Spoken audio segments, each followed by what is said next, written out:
Hey guys, just want to add another video for the Super Adventure S. So I'm gonna do another overall bike review in another video. I've got about 5,500 miles on this bike. Still love the bike. I just have a few technical issues with it, and I just like passing on kind of what I'm seeing to you guys. I'm not saying you're gonna have the same problems, but this is what I'm seeing out of my model. So about 2 or 3 days ago, I shut off the bike, left my fog lights on, and when I went to go start the bike back up, they just shut off.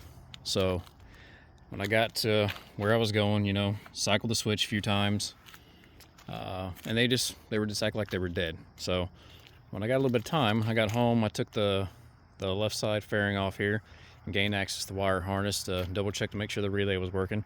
Relay seemed to be operational.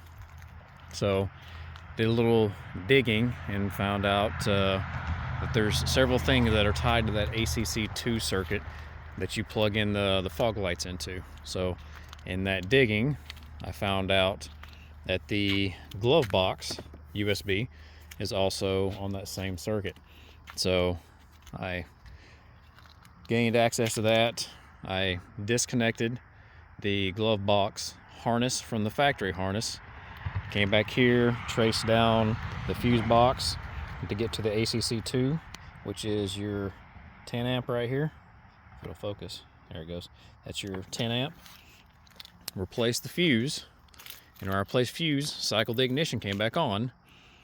Fog lights working just fine, everything's working just fine. Okay, so cycle the bike off, plug the factory USB back in, cycle the ignition on, and it blew the fuse. So try it again, disconnect it, replace the fuse, turn it on. It didn't blow, it was fine. So couldn't find out that is bad, which is interesting because I never used the USB whatsoever on this bike, and I've owned it since April. Took it up to the local KTM dealer today. They plugged in the computer, verified that yes, the USB is bad, but also with that, they were asking me if there's anything else going on. And for about the past 2 weeks, the front brake, the little switch is back in there. I was getting a front brake indication on my display saying it was failing.